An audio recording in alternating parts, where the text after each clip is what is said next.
नमस्कार। आपका अखबार के संक में आपका स्वागत है। मैं हूं प्रदीप सिंह।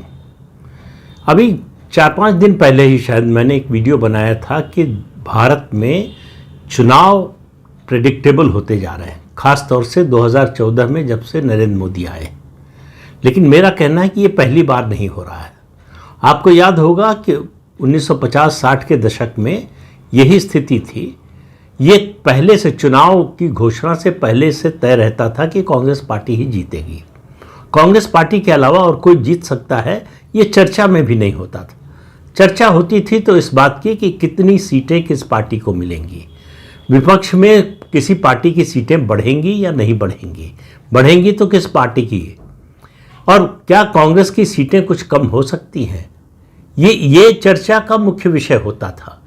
लेकिन 2024 के बाद से ठीक वही स्थिति भाजपा को लेकर आ रही है।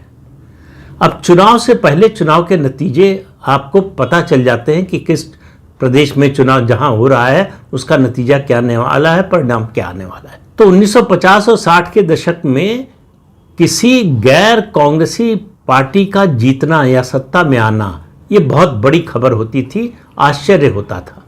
पहली गैर कांग्रेसी सरकार केरल में बनी। उस समय केरल नाम नहीं हुआ था, केरल ही नाम था। केरल में बनी, जहां लेफ्ट पार्टी की, उस समय सीपीआई थी, डिवीजन नहीं हुआ था पार्टी का, तो सीपीआई थी, उसकी सरकार बनी और ईएमएस नंबूदिरीपाद मुख्यमंत्री बने थे। ये अलग बात है कि मुश्किल से 2 साल सरकार चली। उसके बाद कांग्रेस पार्टी ने, इंदिरा गांधी जब कांग्रेस की राष्ट्रीय अध्यक्ष बनी तो उस सरकार को बर्खास्त कर दिया, राष्ट्रपति शासन लगा दिया। दूसरी गैर कांग्रेसी सरकार उसके 10 साल बाद तमिलनाडु में 1967 में 1967 में बनी। वो भी इसलिए बन पाई, यानी सी राजगोपालाचारी जो कांग्रेस के वरिष्ठतम नेताओं में थे, नेहरू के एक समय बड़े करीबी हुआ करते थे, लेकिन कहते हैं कि नेहरू ने उनको बड़ा धोखा दिया। उसके निराश होकर उससे उन्होंने कांग्रेस पार्टी से नाता तोड़ लिया, अलग पार्टी बनाई, स्वतंत्र पार्टी। स्वतंत्र पार्टी ने तमिलनाडु की रीजनल पार्टी से मिलकर एक गठबंधन बनाया। 1967 के चुनाव में कांग्रेस को हरा दिया। उसके बाद जो है कांग्रेस पार्टी जब कमज़ोर होना शुरू हुई 1969 के स्प्लिट के बाद, तब उसके बाद राज्यों में गैर कांग्रेसी सरकारें बनना शुरू हुई, लेकिन वो ज़्यादा चल नहीं सकी। इसका दूसरा चरण आया 1977 में, जब जनता पार्टी की सरकार बनी। तो 1978 में 11-12 राज्यों में गैर कांग्रेसी सरकारें बनी।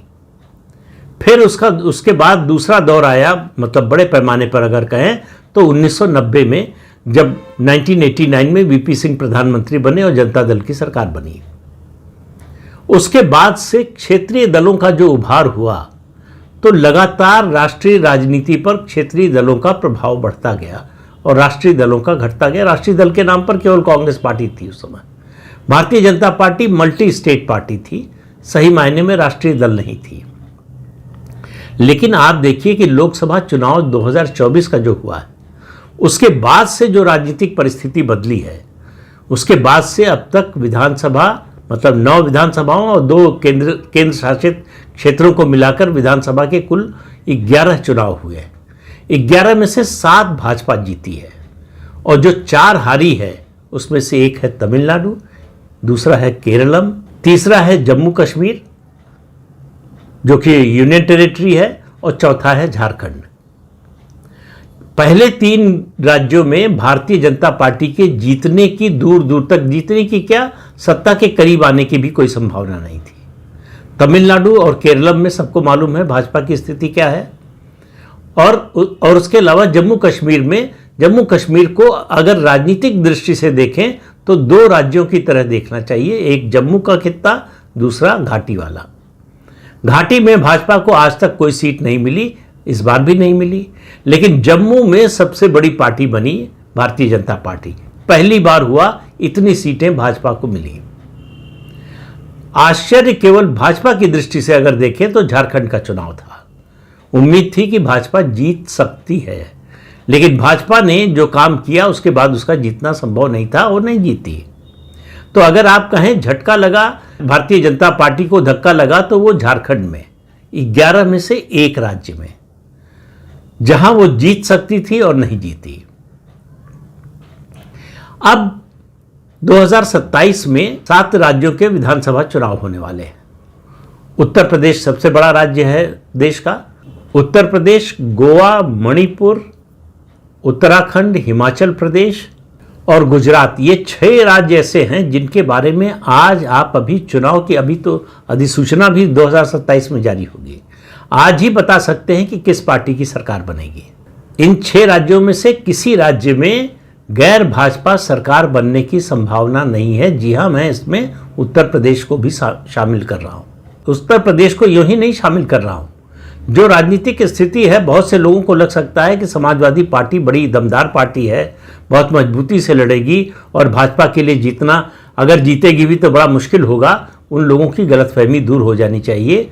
उत्तर प्रदेश के 2027 के विधानसभा चुनाव का नतीजा 2017 का जो उत्तर प्रदेश विधानसभा चुनाव का नतीजा था उससे मिलता जुलता होगा। मेरे हिसाब से उत्तर प्रदेश के चुनाव के नतीजे से ये तय होना है कि क्या 2017 में जो 47 विधानसभा सीटें समाजवादी पार्टी को मिली थी उस सीमा तक सपा पहुंचेगी, उसको क्रॉस कर पाएगी या नहीं। मेरे हिसाब से वो समाजवादी पार्टी की अपर लिमिट है 2027 के लिए। तो 10 साल बाद वही परिणाम दोहराया जाने वाला है जो 2017 में आया था समाजवादी पार्टी की दृष्टि से। बाकी पार्टियों के नजरिए से भी वही होगा।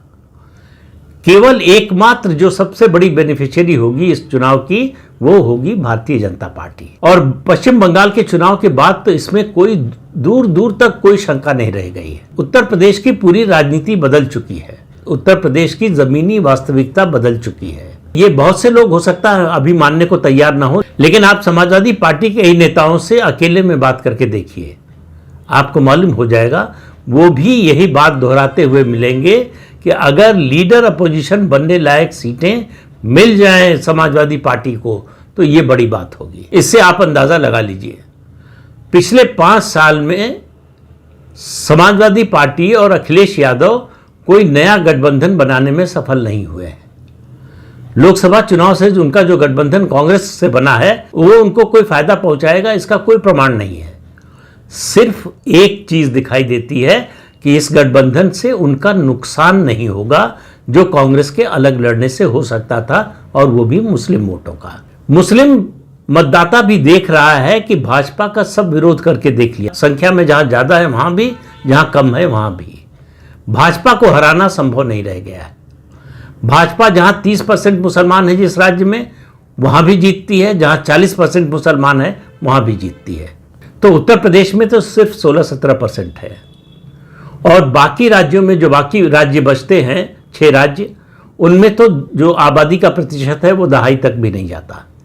तो इसलिए वो बाकी 6 राज्यों में मुस्लिम वोट का कोई महत्व नहीं है, उनकी कोई भूमिका नहीं है। 6 राज्यों की बात की, गुजरात में फिर से प्रचंड जीत होने वाली है, उसके अलावा गोवा में जीत होने वाली है तीसरी बार, मणिपुर में जीत होने वाली है तीसरी बार, उत्तराखंड में जीत होने वाली है तीसरी बार, हिमाचल प्रदेश में पिछली बार जीतते जीतते रह गए थे, इस बार जीतना तय है, और उत्तर प्रदेश की मैंने बात कर ही ली। एकमात्र राज्य बचता है पंजाब। पंजाब में जिस तरह से राजनीतिक घटनाक्रम चल रहा है उससे इतना तो तय होता हुआ दिख रहा है कि आम आदमी पार्टी की सरकार लौट नहीं रही है। अब मैदान में बचती हैं 3 पार्टियां, कांग्रेस, अकाली दल और भाजपा। भाजपा की अभी जो रणनीति है वो 70% वोटों पर है, -30% जो जट सिख वोट है उनको माइनस करके बाकी 70% पर। जैसे पश्चिम बंगाल में 30% मुसलमानों को माइनस करके 70% पर उसने कंसंट्रेट किया, वही रणनीति पंजाब में अपना रही है। उसका लक्ष्य है 35 से 45 सीटों के बीच में जीतने का, जिससे कोई भी सरकार भाजपा के बिना न बनने पाए। ये जो प्रेडिक्टेबिलिटी है जीत की भारतीय जनता पार्टी की, ये आने वाले दिनों में और बढ़ने वाली है। उसका कारण है भाजपा का संगठन, भाजपा की ये रणनीति कि जब भी गलती हो तो तुरंत कोर्स करेक्शन करो। 24 के लोकसभा चुनाव में जो झटका लगा भारतीय जनता पार्टी को, उसके बाद उसने तुरंत कोर्स करेक्शन किया और नतीजा ये हुआ कि 11 में से 7 राज्यों में उसकी सरकार या तो नई बनी या फिर से बन गई। पहली बार पश्चिम बंगाल में भारतीय जनता पार्टी का मुख्यमंत्री बन गया, और वो भी प्रचंड बहुमत के साथ बन गया। असम में अभूतपूर्व जीत हुई, जैसी जीत आज तक कभी नहीं हुई थी।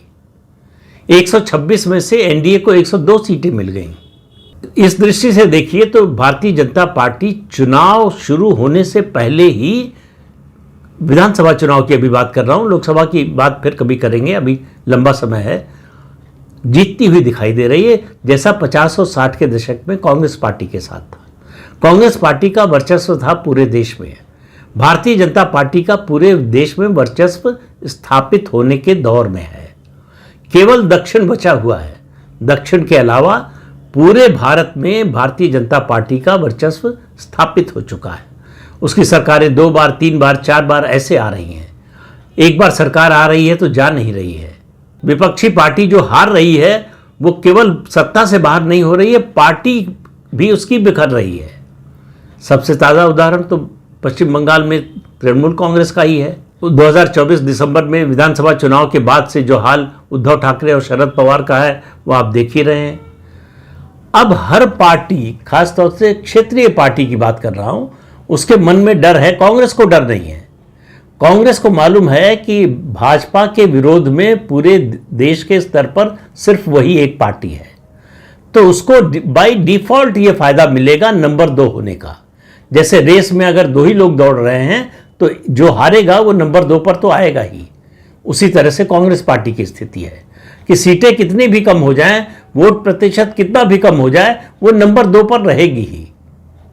लेकिन क्षेत्रीय दलों की राजनीति का जो उभार 90 के दशक से शुरू हुआ था, उसके पराभव का समय आ रहा है, उसका दौर आ रहा है।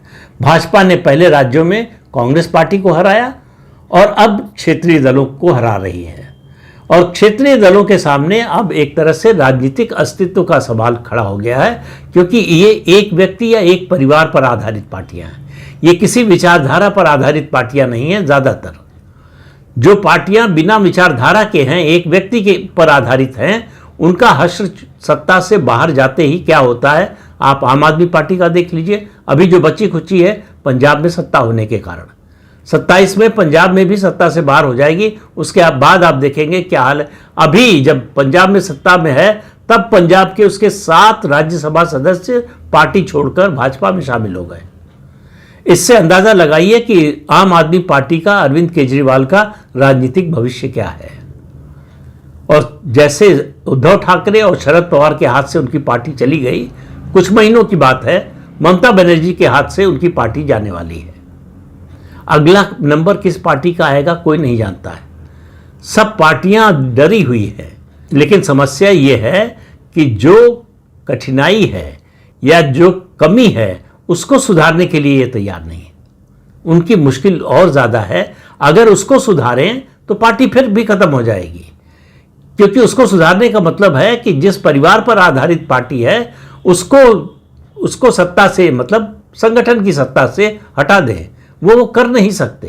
वो अगर बदलाव करें तो डूबना है, नहीं करें तो भी डूबना है।